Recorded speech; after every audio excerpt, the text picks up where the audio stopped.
धन्यवाद सभापति महोदय। हम ही को कातिल कहेगी दुनिया, हमारा ही कत्लेआम होगा। हम ही कुएं खोदते फिरेंगे, हम ही पे पानी हराम होगा। सभापति महोदय, सन 1947 में दिल्ली की जामा मस्जिद की तारीखी सीढ़ियों पर खड़े होकर के भारत रत्न मौलाना अबुल कलाम आजाद साहब ने कहा था कि मुसलमानों कहां जा रहे हो, यह है तुम्हारा मुल्क, यहां तुम्हारे आबाओ अजदाद की कब्रें हैं। उस वक्त मौलाना आजाद की ये सदाएं सुन करके लोगों ने अपने सरों की गठरियां उतार करके रख दी थी। आज उसी दिल्ली में मौजूद देश की संसद में एक बिल आया है जो हमसे उसी जामा मस्जिद की सीढ़ियों के सबूत मांगेगा, जो उन्हीं सीढ़ियों के पास अपनी कब्र में सोए हुए मौलाना आजाद को फिर से कब्र से सदा देनी पड़ेगी कि ये जो कब्र है वो मेरी कब्र है, ये किसी सरकार की जागीर नहीं है। सभापति महोदय, मैं जहां खड़ा हूं इसी संसद भवन के सामने सड़क के उस पार अपनी कब्र में सोए हुए भारत के पूर्व राष्ट्रपति फखरुद्दीन अली अहमद की कब्र है। शायद अब उस कब्र से भी सदाएं आए कि ये कब्र मेरी कब्र है, ये सरकार की जागीर नहीं है। सभापति महोदय, मैं वक्फ कानूनों में किए जा रहे संविधान विरोधी बदलावों के खिलाफ बोलने के लिए खड़ा हुआ हूं। संविधान का आर्टिकल 14 हो, 29 हो, 30 हो, चीख चीख कर कहता है कि देश में सब बराबर के हकदार हैं। आर्टिकल 26 कहता है कि सबको अपने अपने मजहबी कामों के लिए मंदिर, मस्जिद, गिरजाघर, गुरुद्वारों का निर्माण करने का हक है और उसका रखरखाव का भी हक है। लेकिन डॉक्टर बाबा साहब अंबेडकर के संविधान को हर दिन कुचलने वाली ये सरकार देश के मुसलमानों से नफरत में इतनी अंधी हो गई है कि खुलेआम देश की संसद में देश सरकार के माइनॉरिटी मिनिस्टर साहब और होम मिनिस्टर साहब झूठ बोलते हैं और देश को गुमराह करते हैं। झूठ शब्द असत्य बोलते हैं। सरकार ने इस बिल का नाम उम्मीद रखा है। मंत्री जी कल से इसे देश के मुसलमानों के लिए नई उम्मीद बता रहे हैं। नहीं मंत्री जी, न तो यह बिल मुसलमानों के लिए नई उम्मीद है और न ही उम्मीद की नई किरण।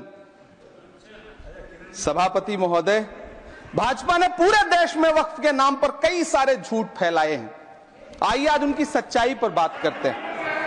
वक्फ ट्रिब्यूनल को ऐसे बताया जाता है जैसे वक्फ ट्रिब्यूनल कोई मजहबी खाप पंचायत हो।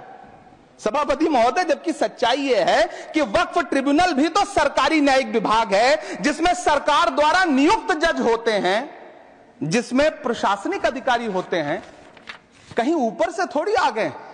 सभापति महोदय, देश के गृह मंत्री जी ने इसी सदन में कहा कि वक्फ ट्रिब्यूनल के फैसले के खिलाफ कोई कोर्ट नहीं जा सकता, जबकि सच यह है कि वक्फ एक्ट 1995 की धारा 83(9) के तहत हाई कोर्ट वक्फ ट्रिब्यूनल के फैसले की न सिर्फ समीक्षा कर सकता है बल्कि उसे बदल भी सकता है। सच तो यह है कि वक्फ बोर्ड खुद अपनी जमीनों के लिए कई सारी कोर्ट में मुकदमे लड़ रहा है। सभापति महोदय, दिल्ली की जिन 123 संपत्तियों को लेकर कल माइनॉरिटी मिनिस्टर, होम मिनिस्टर साहब और अभी आदरणीय नेता सदन बात कर रहे थे, आइए उनकी सच्चाइयों पे भी बात करते हैं।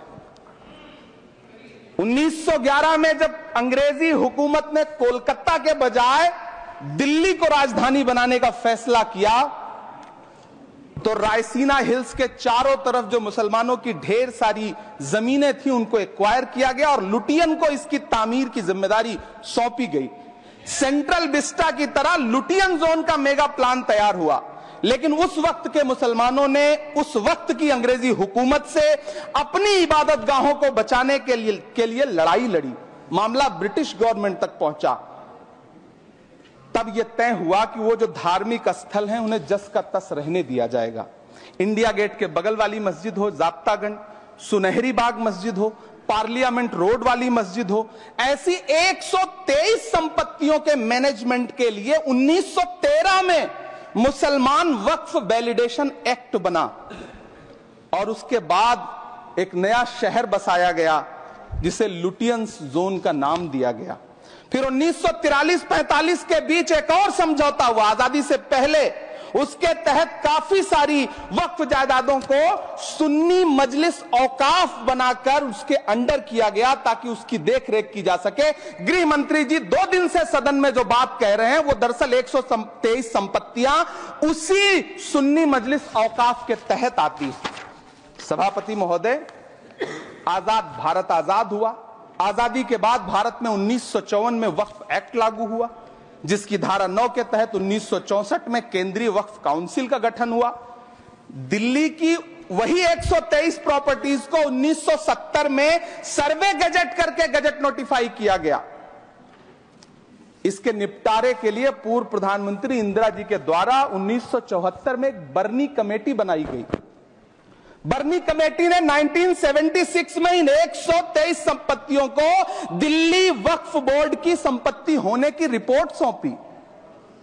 उस रिपोर्ट के आधार पर 1984 में कांग्रेस सरकार ने उन 123 प्रॉपर्टीज को दिल्ली वक्फ बोर्ड को सौंपने का फैसला किया, जिसके खिलाफ विश्व हिंदू परिषद कोर्ट गई।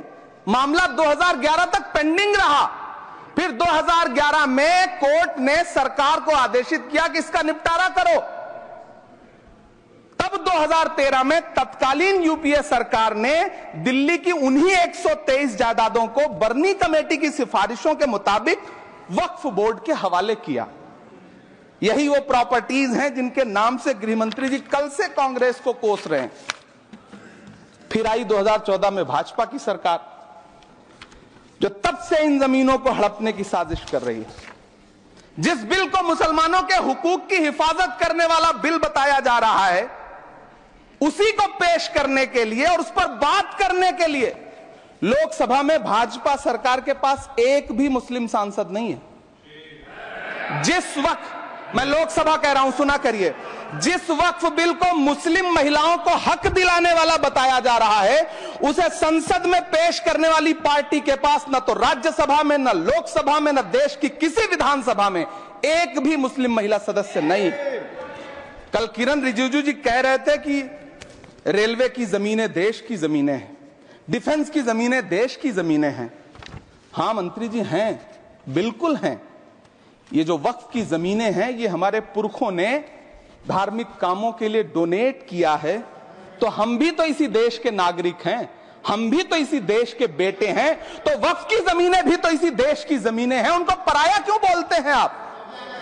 सभापति महोदय, अशफाकुल्लाह खान जब फैजाबाद की जेल में फांसी के फंदे पर झूल रहे थे, तो इसी देश की जमीन के लिए झूल रहे थे ना। सभापति महोदय, अंडमान की जेल में काला पानी की सजा काटकर अपनी जान देने वाले मौलाना फजले हक खैराबादी हो या शेर खान अफरीदी हो, वो भी तो इसी जमीन के लिए अपनी जान दे रहे थे ना। सभापति महोदय, पाकिस्तान के खिलाफ लड़ते हुए अपनी जान देने वाले महावीर चक्र विजेता ब्रिगेडियर उस्मान हो या पाकिस्तान के पैटर्न टैंक उड़ाने वाला परमवीर चक्र विजेता वीर अब्दुल हमीद हो, वो भी तो इसी जमीन के लिए अपनी जान दे रहा था ना। और मंत्री जी, मैं इस सदन में अलल ऐलान ये कहता हूं कि जब भी इस देश की जमीन को लहू की जरूरत होगी, आपसे 2 कदम आगे इमरान खड़ा मिलेगा, ये मैं आपसे यकीन दिलाते हुए कह रहा हूं। सभापति महोदय, मैं सरकार से कहना चाहता हूं, हमसे हमारी इबादत गाहें तो मत छीनिए ना, हमारे घरों पे बुलडोजर तो मत चलाइए ना, हमारी कब्रों में तो हमें सुकून से सोने दीजिए ना। सभापति महोदय, माइनॉरिटी मिनिस्ट्री का बजट कट करके, मुस्लिम बच्चों की स्कॉलरशिप बंद करके अब सरकार कह रही है कि हम वक्फ की आमदनी से गरीब मुसलमानों का भला करेंगे। गुजरात की बेटी बिल्किस के बलात्कारियों की रिहाई के बाद उन्हें माला पहनाने वाली लोगों के नेता ये कह रहे हैं कि यह बिल मुस्लिम महिलाओं को उनका हक दिलाएगा। धन्यवाद मोदी जी, क्या बढ़िया सौगातें मोदी दे रहे हैं आप। पहले हमें गुजराते मोदी दिया, आप सौगाते मोदी दे रहे हैं। लेकिन यह सरकार इतना याद रखे कि इसी ठसक के साथ देश की संसद में सीए का कानून भी लाया गया था और कहा गया था बड़े बड़े भाषण देकर के कि पड़ोसी देशों से हिंदू भाइयों को ला करके यहां नागरिकता दी जाएगी। लेकिन मैं आपके संज्ञान में लाता हूं सर कि पिछले इतने दिनों में इनसे नागरिकता लेने के लिए 2000 व्यक्ति भी नहीं आए, जबकि इसके उलट इन्हीं की सरकार में पिछले 10 साल में 15 लाख से ज्यादा भारतीयों ने भारत की नागरिकता छोड़ करके दूसरे देश में जाकर के बस गए। यह हुआ उस कानून का अंजाम। सभापति महोदय, इसी तरह की जिद के साथ किसानों के खिलाफ भी कानून लाए गए थे।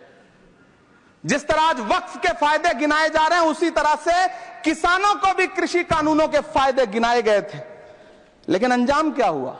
700 किसानों की शहादत लेने के बाद सरकार को अन्नदाता किसानों के सामने घुटने टेकने पड़े और कृषि कानून वापस लेने पड़े।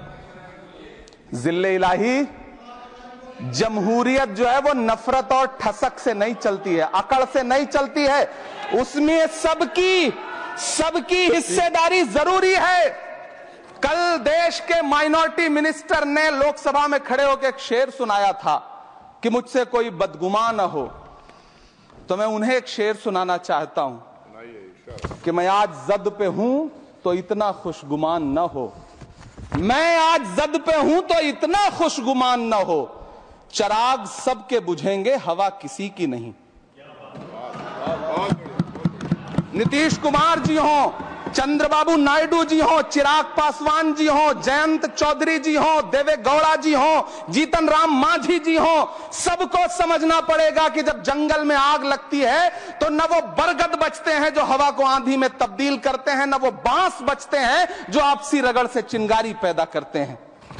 सभापति महोदय, जब देश को मनमोहन सिंह साहब जैसा काबिल प्रधानमंत्री मिलता है तो देश को आरटीआई जैसा एक्ट मिलता है, सेज जैसा एक्ट मिलता है, मनरेगा जैसा एक्ट मिलता है, लिबरलाइजेशन मिलता है, राइट टू एजुकेशन मिलता है, नेशनल फूड सिक्योरिटी एक्ट मिलता है। लेकिन जब देश को सौगातें मोदी मिलती है तो क्या मिलता है? सीए मिलता है, फॉर्म्स लॉ मिलता है, आर्टिकल 370 मिलता है, इलेक्टोरल बॉन्ड जैसा एक्ट मिलता है और वक्फ अमेंडमेंट एक्ट जैसे बिल देश को मिलते हैं। मुझे तो अपने हमवतन भाइयों से पूछना है कि आपको अपने बच्चों की तरक्की, खुशहाली और नौकरी की दरकार है या फिर मुसलमानों की दान की गई जमीनों को लूटकर धन्ना सेठों को देने की साजिश करने वाले कानून की? सभापति महोदय, यह सरकार रात के 3 बजे तक पूरे देश को जगा करके संसद में अपने ही नागरिकों को नीचा दिखाने के लिए वक्फ बिल ला रही थी, तो उधर रात के 1:30 बजे अमेरिका हम पर 26% टैरिफ लगा रहा था। सरकार की प्राथमिकताएं देश को पता।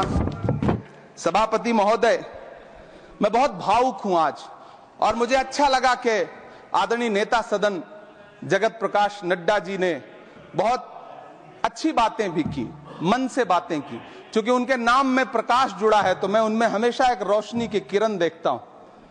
मैं उनके सामने बहुत अदब से ये बात कहना चाहता हूं कि चरागों के सफर में दबदबा हो आंधियों का तो फिर अंजाम जुल्मत के सिवा कुछ भी नहीं होगा।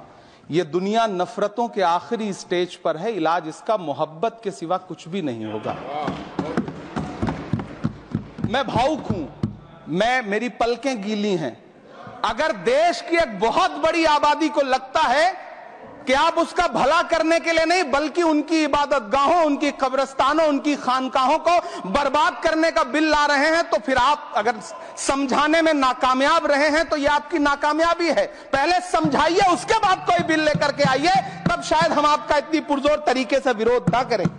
लेकिन सभापति महोदय, मैं अंत में सिर्फ इतना कहना चाहता हूं कि इस बिल में जो भी पॉइंट्स दिए गए हैं, बॉम्सी पोर्टल देख लीजिए, सरकार का झूठ आपको पकड़ में आ जाएगा।